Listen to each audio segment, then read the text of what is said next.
بسم اللہ الرحمن الرحیم۔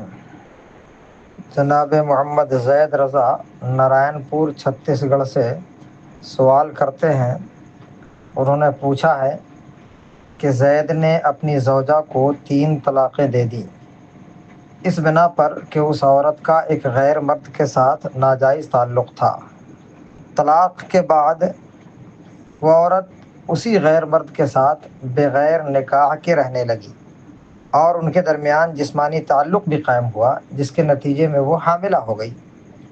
اس کے بعد اس مرد نے اسے چھوڑ دیا تو اس عورت نے تقریباً 4 ماہ قبل اس حمل کو ساقط کرایا۔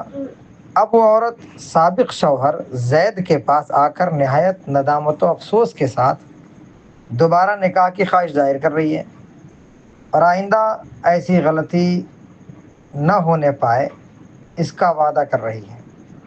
تو اب اس سلسلے میں ہمارے 2 سوالات ہیں۔ پہلا سوال یہ ہے کہ کیا اس کا یہ حمل ضائع کرنا، ساقط کرانا جائز تھا؟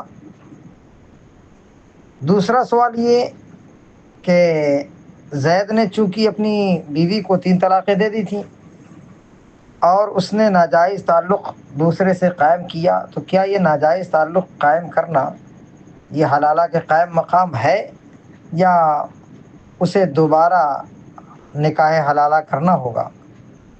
تو اس کا جواب یہ ہے کہ سب سے پہلی بات یہ کہ اس کا حمل ساقط کرانا، اس سلسلے میں اس سے پہلے بھی جواب دیا جا چکا ہے کہ اگر اپنی عزت کی حفاظت مقصود ہے تو 120 دن سے پہلے حمل ساقط کرانے کی اجازت دی جائے گی۔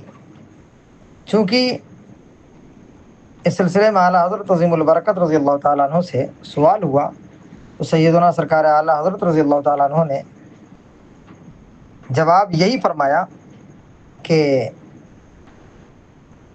اگر حفاظت عزت مقصود ہے تو اسقاط کے جواز کا حکم ہوگا۔ دوسرا سوال کہ ناجائز تعلق بنانا یہ حلالہ کے قائم مقام ہے کہ نہیں، تو اس سلسلے میں سمجھے پہلے یہ کہ حلالہ کس چیز کا نام ہے۔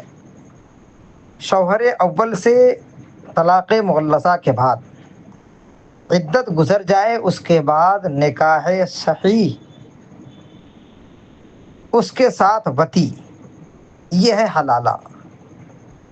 لیکن جب اس صورت میں نکاح صحیح کا تحقق نہیں تو ہرگز یہ حلالہ نہیں، بلکہ اس کو یعنی اس عورت کو لازم ہے کہ وہ کسی صحیح النکاح سے نکاح صحیح کرے، اس کے بعد مشغول جمع ہو، اس کے بعد وہ طلاق دے تو پھر عدت گزار کر کے یہ شوہر اول کے لیے حلال ہوگی، اس سے پہلے کوئی چارہ نہیں ہے۔ اللہ تعالی اعلم۔